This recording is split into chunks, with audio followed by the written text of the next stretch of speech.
Jaya Radha Madhava Punya Bihari.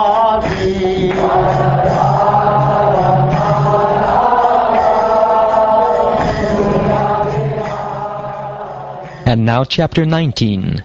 King Yayati achieves liberation.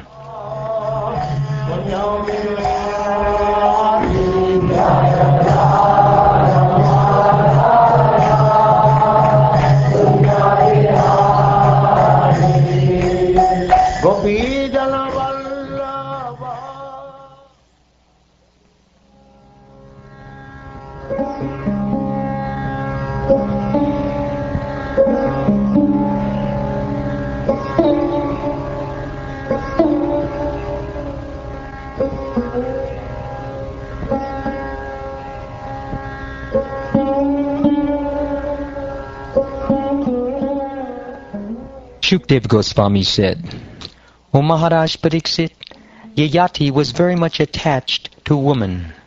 In due course of time, however, when disgusted with sexual enjoyment and its bad effects, he renounced this way of life and narrated the following story to his beloved wife. My dearly beloved wife, daughter of Shukracharya, in this world there was someone exactly like me. Please listen as I narrate the history of his life. By hearing about the life of such a householder, those who have retired from householder life always lament.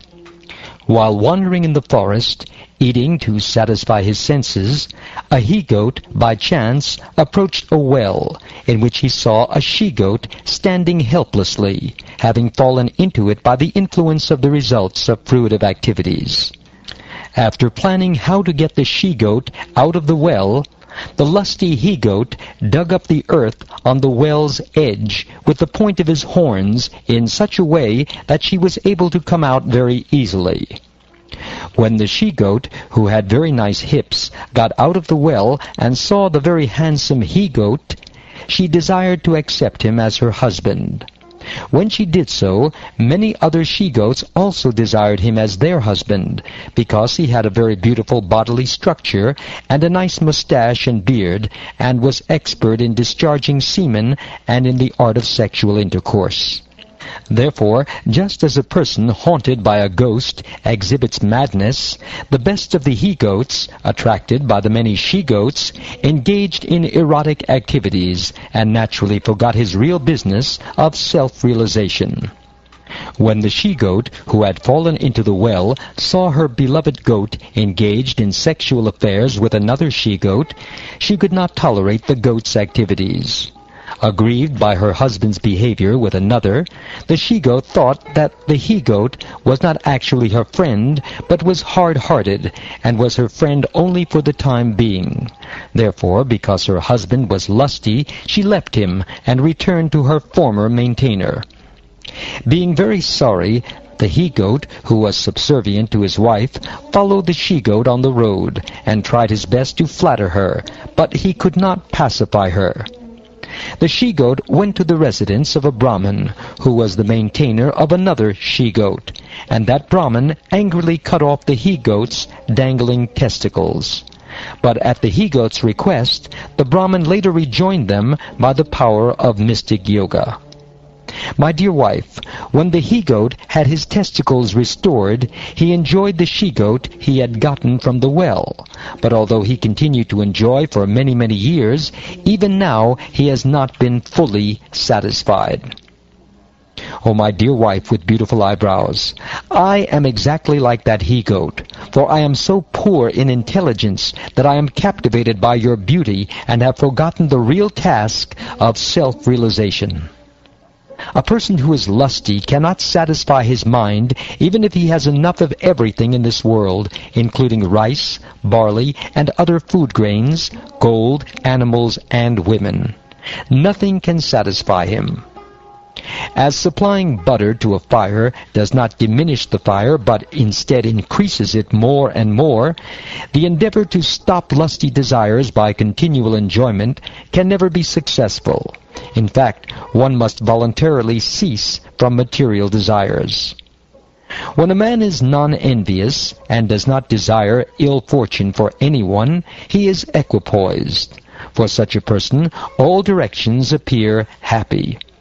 For those who are too attached to material enjoyment, sense gratification is very difficult to give up. Even when one is an invalid because of old age, one cannot give up such desires for sense gratification. Therefore, one who actually desires happiness must give up such unsatisfied desires, which are the cause of all tribulations. One should not allow oneself to sit on the same seat even with one's own mother, sister, or daughter, for the senses are so strong that even though one is very advanced in knowledge, he may be attracted by sex. I have spent a full 1,000 years enjoying sense gratification, yet my desire to enjoy such pleasure increases daily. Therefore I shall now give up all these desires and meditate upon the Supreme Personality of Godhead. Free from the dualities of mental concoction and free from false prestige, I shall wander in the forest with the animals.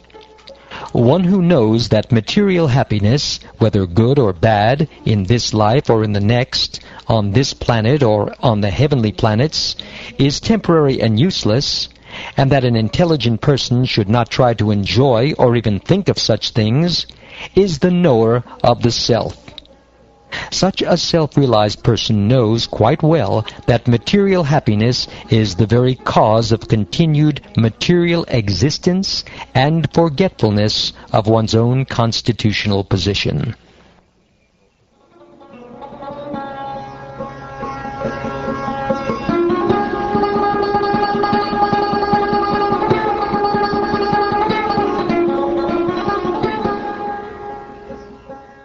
After speaking in this way to his wife, Devayani, King Yayati, who was now free from all material desires, called his youngest son, Puru, and returned Puru's youth in exchange for his own old age. King Yayati gave the southeast to his son Druhyu, the south to his son Yadu, the west to his son Trivāsu, and the north to his son Anu. In this way he divided the kingdom. Yayati enthroned his youngest son, Puru, as the emperor of the entire world and the proprietor of all its riches, and he placed all the other sons who were older than Puru under Puru's control. Having enjoyed sense gratification for many, many years, O King Pariksit, Yayati was accustomed to it, but he gave it up entirely in a moment, just as a bird flies away from the nest as soon as its wings have grown. Because King Yayati completely surrendered unto the Supreme Personality of Godhead, Vasudeva, he was freed from all contamination of the material modes of nature. Because of his self-realization, he was able to fix his mind upon the transcendence, Parabrahman or Vasudeva, and thus he ultimately achieved the position of an associate of the Lord. When Devayani heard Maharaj Yayati's story of the he-goat and the she-goat, she understood that this story, which was presented as if a funny joke for entertainment between husband and wife, was intended to awaken her to her constitutional position. Thereafter, Devayani, the daughter of Shukracharya, understood that the materialistic association of husband, friends, and relatives is like the association in a hotel full of tourists. The relationships of society, friendship, and love are created by the Maya of the Supreme Personality of Godhead, exactly as in a dream. By the grace of Krishna, Devayani gave up her imaginary position in the material world. Completely fixing her mind upon Krishna, she achieved liberation from the gross and subtle bodies. She expressed her realization as follows: O Lord Vasudeva, O Supreme Personality of Godhead, you are the creator of the entire cosmic manifestation. You live as the Supersoul in everyone's heart, and are smaller than the smallest, yet you are greater than the greatest and are all-pervading. You appear completely silent, having nothing to do, but this is due to your all-pervading nature and your fullness in all opulences. I therefore offer my respectful obeisances unto you.